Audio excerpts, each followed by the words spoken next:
Xi Jinping அவர்களை பற்றி நம்ம அதிகமாக இப்போ டிஸ்கஸ் பண்ணாமல் இருக்கோம். காரணம் என்ன? ஏதாவது நியூஸ் வராமல் இருக்கா, இல்லை நாம் டிஸ்கஸ் பண்ண மறுக்கிறோமா அப்படிங்கிறது தான். தைவான் சீனா பிரச்சனை தான் 2023 முதல் சம்பவம்.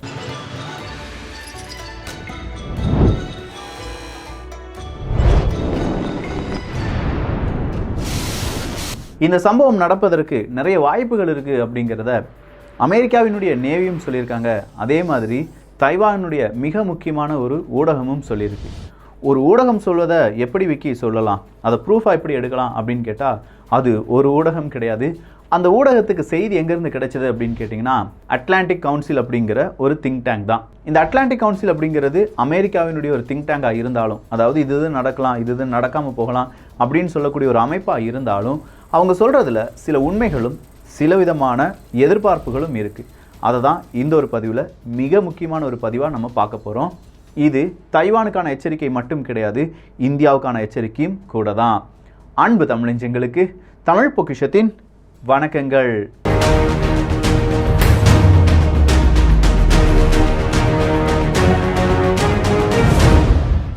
நேதாஜியினுடைய மரணம் இன்றைக்கும் ஒரு பெரிய மர்மமாகவே இருக்குது. ஸோ நேதாஜி உயிருடன் தான் இருக்காரா இப்படிங்கிற ஒரு ஆடியோ புக்கை ரிலீஸ் பண்ணியிருக்காங்க குக்கு எஃப்எம். இந்த ஆடியோ புக்கை நீங்கள் கேட்கணுன்னா குக்கு எஃப்எம்மை டவுன்லோட் பண்ணிக்கோங்க. டவுன்லோட் பண்ணுறதுக்கான லிங்க் எல்லாமே டெஸ்கிரிப்ஷனில் கொடுத்துருக்கேன். அப்படி டவுன்லோட் பண்ண பிறகு 50% டிஸ்கவுண்ட் கிடைக்க நீங்கள் யூஸ் பண்ண வேண்டிய கோட் TPM 50 அப்படிங்கிறது தான். வருடத்திற்கு 399 ரூபாய் கொடுக்க வேண்டாம். 199 ரூபாய்க்கு தமிழ் ஆடியோ புக் சம்மரி எல்லாமே நீங்கள் கேட்கலாம். இன்னும் பல லாங்குவேஜ்லையும் கேட்கலாம். ஆனால் இப்போ தீபாவளி சீசனு 19ஆம் தேதியிலேருந்து 25ஆம் தேதி வரை குக்கு எஃப்எம் ரொம்ப பெரிய ஆஃபர்லாம் கொடுத்துட்ருக்காங்க. ஸோ குக்கு எஃப்எம்மை டவுன்லோட் பண்ணிக்கோங்க. அதே மாதிரி குக்கு எஃப்எம்மில் உங்களுக்கு ஏதாவது ஒரு கம்ப்ளைண்ட் இருக்குது, இல்லை புது புத்தகம் வேணும்னா கீழே ஒரு கூகுள் ஃபார்ம் இருக்குது. அந்த ஃபார்மை ஃபில் பண்ணிங்கன்னா குக்கு எஃப்எம் டீம் உங்களை காண்டாக்ட் பண்ணுவாங்க. கேளுங்க மனதுக்கு பிடித்ததை. சீனாவை நம்ம எடுத்து பார்த்தோம்னா சீனாவினுடைய 20வது பார்ட்டி காங்கிரஸ், அதாவது மிகப்பெரிய ஒரு கூட்டம் அப்படிங்கிறது கூட்டப்பட போகிறது. கிட்டத்தட்ட 2100 டெலிகேட்ஸ்க்கு முன்னாடி ஷி ஜின்பிங் அவர்கள் ரொம்ப நாட்களுக்கு பிறகு தோன்றி அவர் ஒரு 1.5 மணி நேரம் பேசுகிறாரு. மனுஷன் பேசுகிறாரு நம்ம என்ன செய்யணும், மிலிட்ரியை வந்து மாடர்னைஸாக பண்ணணும், ரொம்ப பெரிய அளவில் உலக அளவில் அது பிரம்மாண்டமாக இருக்கணும், ஸோ மிலிட்ரியை மாடர்னைஸ் பண்ணுற வேலையில் சீக்கிரமாக ஈடுபடுங்க அப்படிங்கிற ஒரு அறிவிப்பு கொடுக்கப்படுது. இந்த ஒரு அறிவிப்பு மட்டும் இப்போ தைவானுக்கு பிரச்சனை வரும் அப்படிங்கிறத ப்ரெடிக்ட் பண்ணலை. அதுக்கு முன்னாடியே தைவானை நம்ம அடித்தோம்னா எந்தெந்த நாடுகள் எதிர்ப்பை தெரிவிப்பாங்க, எப்படியெல்லாம் நமக்கு பொருளாதார தடை வரும், அந்த பொருளாதார தடையிலேருந்து எப்படிலாம் நம்ம மீளலாம், நம்முடைய இன்புட் என்ன, நம்முடைய அவுட்புட் என்ன, அது எந்த அளவுக்கு ரெஸ்ட்ரிக்ட் செய்யப்படும், நம்முடைய வெளிநாடுகளில் இருக்கக்கூடிய அசட்ஸ் என்ன, இப்படிங்கிற கம்ப்ளீட் கேஸ் ஸ்டடி, ஒரு விஷயம் இல்லாமல் கம்ப்ளீட் கேஸ் ஸ்டடியை முடிச்சிருக்காங்க சீனா. ரஷ்யா உக்ரைன் போர் வந்த உடனே சீனா செஞ்ச வேலையே இதுக்குன்னு தனியாக ஒரு டிபார்ட்மெண்ட்டை போட்டு எந்தெந்த நாடுகள், எந்தெந்த நபர்கள், எந்தெந்த அமைப்பு ரஷ்யாவுக்கு எதிராக செயல்படுறாங்க, அவங்க சீனாவுக்கு எதிராக செயல்பட வாய்ப்புகள் இருக்கா அப்படிங்கிறத ஸ்டடி பண்ணுறது தான். ஸோ இப்படி ஸ்டடி பண்ணதுனால சீனாவுக்கு ஒரு விஷயம் ரொம்ப சுலபமாக புரிஞ்சிருச்சு. இந்த யுத்தத்தில் நம்மளால் ஈஸியாக ஜெயிக்க முடியாது அப்படிங்கிற ஒரு விஷயம். இன்னொரு விஷயம், நம்மளை எதிர்த்து பல நாடுகள் ஒன்றிணைய மாட்டார்கள் அப்படிங்கிறது தான். ஆனால் இந்த இடத்துல ஒரு சின்ன பாயிண்ட் வித்தியாசம் இருக்குது. அங்கே அடிக்கிறது ரஷ்யாவாக இருந்தால் இங்கே அடிப்பது சீனா. ரஷ்யாவுக்கு இருக்கிற மாஸ் தான் சீனாவுக்கு இருக்கா அப்படின்னு கேட்டால் கிடையாது. ஸோ ரஷ்யாவை எதிர்க்க பயப்படும் நாடுகள் சீனா தைவான் அடிக்கும்போது ஒன்றிணைவார்கள் அப்படிங்கிறதையும் இங்கே நம்ம மேற்கோள் காட்ட வேண்டியதாக இருக்குது. ஒரே நேரத்தில் சீனாவை அடிப்பதற்கு ஜப்பான் காத்துட்ருக்காங்க, அந்த சீனாவை அடிப்பதற்கு அமெரிக்கா காத்துட்ருக்காங்க, சீனாவை அடிக்கிறதுக்கு பல நாடுகள், குறிப்பாக இந்த தென்சீன கடலில் இருக்கக்கூடிய நாடுகள் காத்துட்ருக்காங்க. டைரக்ட் ஆர் இன்டைரக்ட் வடிவில் சீனாவை அடிப்பாங்க. ஏன்னா சீனா கொடுத்துருக்கிற கடன் அப்படி, சீனாவால் குறிப்பிடப்பட்ட பலவிதமான பிரச்சனைகள் அப்படிங்கிற பல பிரச்சனைகள் இருக்குது. சரிப்பா, இப்போது ரஷ்யா உக்ரைன் பிரச்சனைக்கு பிறகு சீனா இவ்வளோ ஸ்டடி பண்ண பிறகும் எப்படி 2023 தான் அவங்க வந்து ரொம்ப ஸ்ட்ராங்காக அடிக்க போகிறாங்கன்னு இல்லை சொல்லியிருக்காங்க. இந்த அட்லாண்டிக் கவுன்சில் அப்படிங்கிறவங்க ரொம்ப பெரிய அளவில் அமெரிக்காவால் என்னென்ன பிரச்சனைகள் உலக நாடுகளுக்கு இருக்குது, உலக நாடுகளால் அமெரிக்காவுக்கு என்னென்ன பிரச்சனைகள் இருக்குது அப்படிங்கிறத ஆய்வு செய்வாங்க. ஸோ அமெரிக்காவுக்கு ஒரு பெரும் பிரச்சனை அப்படிங்கிற ஒரு சர்வே என்பது அமெரிக்க மக்களிடையே எடுக்கப்படுது. அதில் அமெரிக்க மக்கள் சொல்லக்கூடிய அந்த சர்வே ரிசல்ட் என்ன அப்படின்னு கேட்டிங்கன்னா கிட்டத்தட்ட 60லேருந்து 80% மக்கள் சீனாவினுடைய இராணுவம் தான் நமக்கு பெரிய தலைவலியாக இருக்க போகுது அப்படிங்கிறது தான். ஸோ சீனாவினுடைய இராணுவம் ஏதோ ஒரு விஷயத்தில் அமெரிக்க மக்களுக்கு எதிராக திரும்புகிறது என்றால் கண்டிப்பாக அமெரிக்கா தைவானுக்கு ஆதரவாக திரும்புகிறது அப்படிங்கிறது தான் அர்த்தம். தைவான் சீனா அப்படிங்கிற இந்த பிரச்சனையில் தைவானுடைய நேஷனல் செக்யூரிட்டி பியூரோ மற்றும் டைரக்டர் ஜெனரல் செங் மிங் டாங் அப்படிங்கிறவர் அவர் என்ன சொல்லியிருக்காருன்னா, இந்த மிங் டாங் அப்படிங்கிறவர் என்ன சொல்லியிருக்காருன்னா, 2027 எங்களுக்கு டேட் அப்படிங்கிறது குறிப்பிடப்பட்டிருந்தது. CIA அமெரிக்காவினுடைய உளவு பிரிவு தைவானை சீனா அட்டாக் பண்ணுறதுக்கான வாய்ப்பு 2027 தான் இருக்கும் அப்படின்னு சொல்லியிருந்தாங்க. ஆனால் அந்த ஒரு புள்ளியை நாங்கள் என்ன செய்கிறோம், ரீஅசிஸ்ட் பண்ணி இப்போ அதை 2023 சுருக்கி இருக்கிறோம் அப்படின்னு சொன்னாங்க. சீனா செய்ய நினைப்பதை கொஞ்சம் ஸ்பீடாக செஞ்சிட்ருக்காங்க. ஸோ அந்த ஸ்பீட் அப்படிங்கிற அந்த ப்ரோக்ரஸை பார்க்கும்போது 2027 கிடையாது, 2023 தைவானை அவங்க சுற்றி வளைப்பார்கள். அப்படி சுற்றி வளைத்து யுத்தத்தை தொடங்குவதற்கு முன்னாடி பேச்சுவார்த்தைக்கு அழைப்பாங்க அப்படின்னு சொல்கிறாங்க. ஸோ 2023 சம்பவம் நம்பர் 1 பேச்சுவார்த்தை. இது பிளேலிஸ்ட். 2023 சம்பவம் அப்படிங்கிறது ஒரு பிளேலிஸ்ட் தான். அடுத்த வருடத்தில் ஒரு 5 சம்பவங்கள் என்ன அப்படிங்கிறத தான் பார்க்க போகிறோம். ஸோ இந்த பிளேலிஸ்ட்டில் 5 வீடியோ தான் இருக்க போகுது. அதில் முதல் சம்பவம் இதுதான். ஸோ இந்த 2023 பேச்சுவார்த்தைக்கு இவங்க அழைப்பார்கள் அப்படின்னு சொல்லும்போது தைவான் கிட்ட இவங்க என்ன சொல்லுவாங்க, எந்த விதமான ரெஸ்ட்ரிக்ஷனும், அதாவது தைவானால் எதுவுமே சொல்ல முடியாத அளவுக்கு சீனா இந்த ஒரு பேச்சுவார்த்தையை நடத்துவாங்க அப்படின்னு சொல்கிறாங்க. ஸோ மிங்டாங் அவர்களை பொறுத்த வரைக்கும் இதை சொன்னது தைவானுடைய நேஷனல் செக்யூரிட்டி பியூரோ. அப்போ மிங்டாங் சொல்கிறாரு, எங்களுக்கு எந்த விதமான காய் நகரத்திலும் செய்ய முடியாத அளவுக்கு சீனா இதை தாக்குதலா இல்லாட்டி எங்கள் மீது ஒரு பெரிய ஒரு வன்மமாக நினைப்பாங்க, வன்மத்தை எங்கள் மீது பரப்புவாங்க, உலக நாடுகள் எங்களுக்கு உதவி செய்ய முடியாத ஒரு நிலைமையில் கொண்டு தள்ளுவார்கள் அப்படின்னு சொல்கிறாங்க. அப்படின்னா தைவான் இதுக்கு ப்ரிப்பேர் ஆகுறாங்களா என்பது தான் இங்கே பெரிய ஒரு கேள்வி. தைவான் ப்ரிப்பேர் ஆகிறது எப்படி? தைவானை பொறுத்த வரைக்கும் அவங்க நாட்டில் ரெடியாக சண்டை போடுறதுக்கு தயாராக இருக்கக்கூடிய இராணுவ வீரர்களுடைய எண்ணிக்கை வெறும் 88,000. ஆனால் அதே நேரத்தில் நம்ம சீனாவை எடுத்து பார்த்தோம்னா கிட்டத்தட்ட ஒரு 23 லட்சம் பேர் ரெடியாக இருக்காங்க. ஸோ 23 லட்சம் பேர் ரெடியாக இருக்காங்க, 88,000 பேர் தான் அங்கே ரெடியாக இருக்காங்க. சரி, அப்படின்னா ரிசர்வாக யாரெல்லாம் இருக்காங்க, எத்தனை நபர்கள் தைவானில் இருக்காங்க அப்படின்னு கேட்டிங்கன்னா அது ஒரு 23 லட்சம் 22 லட்சம் பேர் இருக்காங்க. இப்படி ரிசர்வாக இருக்கக்கூடிய நபர்கள், அதாவது போர்னா உங்களை கூப்பிடுவேன்ப்பா வந்துருங்க அப்படின்னு சொல்லி ட்ரைனிங் கொடுக்கப்பட்ட நபர்கள். ஸோ இப்படி ட்ரைனிங் கொடுக்கப்பட்ட நபர்கள் கடந்த 8 வருடங்களில் எந்த விதமான ட்ரைனிங்கும் இல்லாமல் நிறைய பேர் இருக்காங்க. அப்படி ட்ரைனிங் இல்லாத நபர்களை தைவான் என்ன செய்கிறாங்கன்னா கொஞ்சம் கொஞ்சமாக ட்ரெயின் பண்ணுறாங்க. சீனா அப்படி உடனடியாக நிறைய நபர்களை ட்ரெயின் பண்ணலை. அவங்கக்கிட்ட இருக்கக்கூடிய அந்த 23 லட்சம் நபர்களை கூட, அந்த இராணுவ வீரர்களை கூட பாதி நபர்களை தான் ஒரு யுத்தம் நடந்தது என்றால் ரெடியாக இருக்க சொல்லி அந்த அழைப்பு எல்லாமே கொடுத்துருக்காங்க. ஸோ டோட்டலாக பார்க்கும்போது சீனாவை பொறுத்த வரைக்கும் ரொம்ப சீக்கிரமாக நம்ம தைவானை அடிச்சிடலாண்டா அப்படின்னு சொல்கிற ஒரு முன்னிலையில் இல்லாட்டி ஒரு துடிப்புடன் இருந்தாலும் அங்கே இருக்கக்கூடிய இராணுவ வீரர்களுக்கு, சீன இராணுவ வீரர்களுக்கு போதுமான அளவு எக்ஸ்பீரியன்ஸே கிடையாது.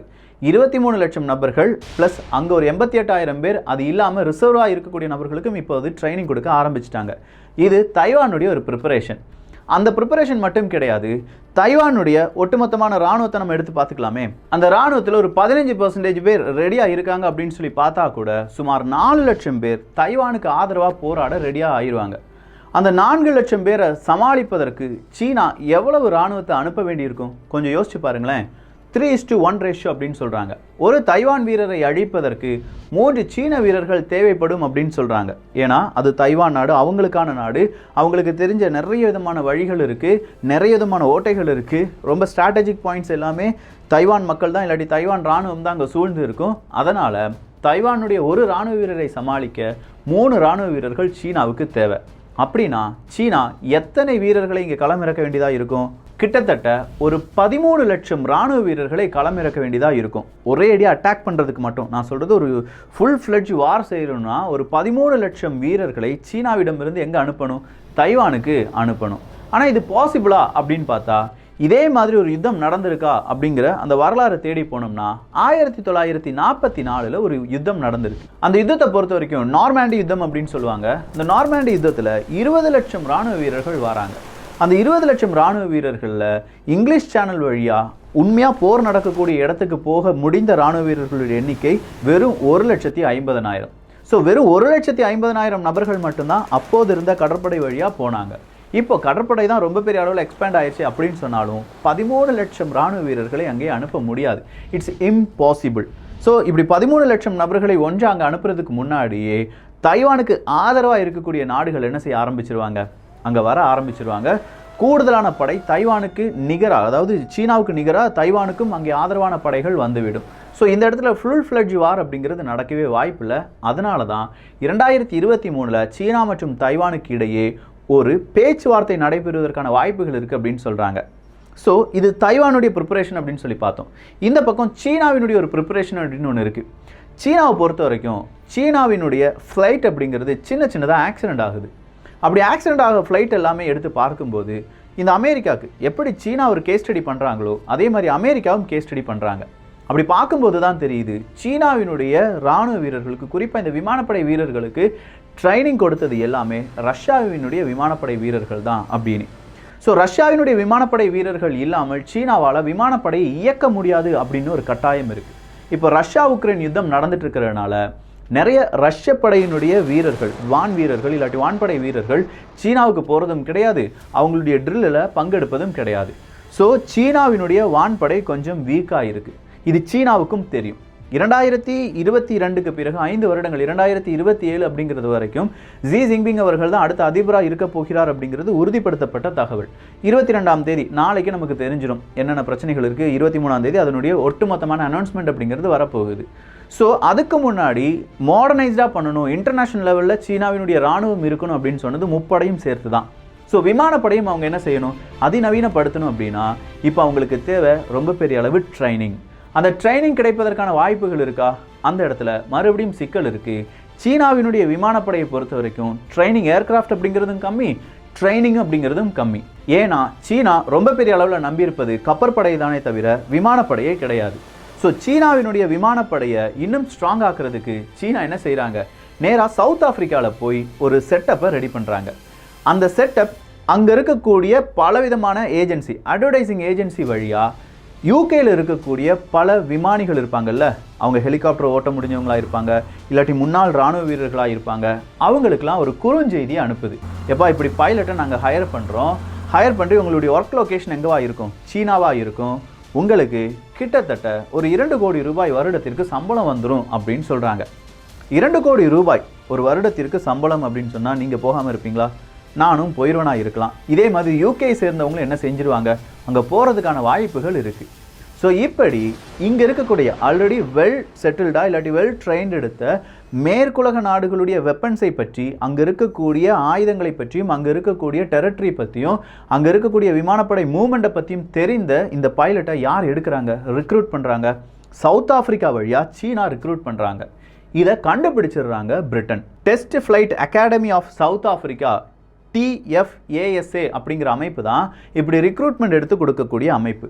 இப்போ மினிஸ்ட்ரி ஆஃப் டிஃபென்ஸ், யூகேனுடைய மினிஸ்ட்ரி ஆஃப் டிஃபென்ஸ் ஒரு வார்த்தையை சொல்லியிருக்காங்க, இந்த மாதிரி ஒரு ட்ராப் இருக்குது, இந்த ட்ராப்பில் நம்முடைய விமானிகள், நம்முடைய ஹெலிகாப்டர் ஓட்டக்கூடிய பைலட்ஸ் எல்லாருமே எங்கே போகிறாங்களாம், சீனாவுக்கு போகிறாங்க, சீனாவில் வச்சு அவங்களுக்கு ட்ரைனிங் கொடுக்கப்படும் அப்படின்னு சொல்கிறாங்க. உண்மையாக அவங்களுக்கு அல்ல ட்ரைனிங், இவங்களுடைய வடிவில் இவங்களுக்கு தேவையான, சீனாவுக்கு தேவையான இன்ஃபர்மேஷன் எல்லாமே இந்த பைலட்ஸ் எல்லாமே கொடுப்பதற்கான வாய்ப்புகள் இருக்குது. ஸோ நீங்கள் யாரும் இந்த TFASA அப்படிங்கிற அமைப்பில் செயல்படக்கூடிய அந்த வேலை வாய்ப்புக்கு போக வேண்டாம் அப்படிங்கிறாங்க.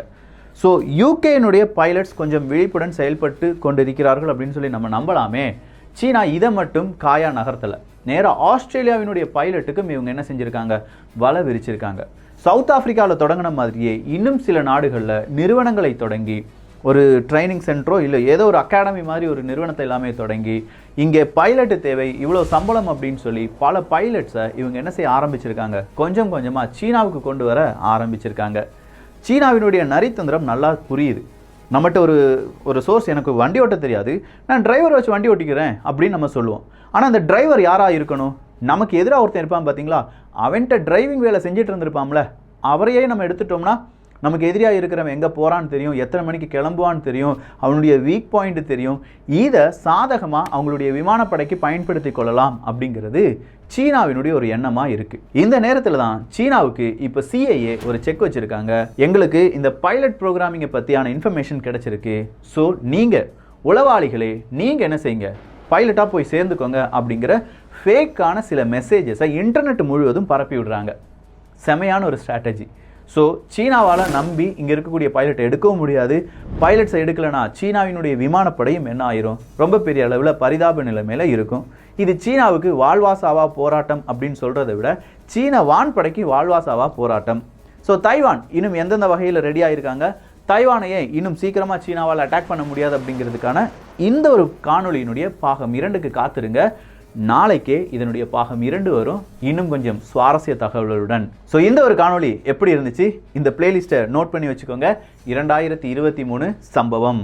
இந்த சம்பவம் சொல்கிறது நடக்கலாம், நடக்காமல் இருக்கலாம், பட் இது ஒரு ப்ரெடிக்ஷன் தான். நடந்தால் இப்படி நடக்க நிறைய வாய்ப்புகள் இருக்குது அப்படிங்கிறது நம்முடைய ப்ரெடிக்ஷன் மட்டுமே. இந்த ஒரு காணொலி பற்றி உங்களுடைய கருத்துக்கள் இங்கே வரவேற்கப்படுகின்றன. எல்லோரும் தமிழ் பொக்கிஷத்தில் இணைந்திருங்கள். நல்லதை பகிர்ந்து நல்ல சமுதாயத்தை உருவாக்குவோம். நன்றி, வணக்கம்.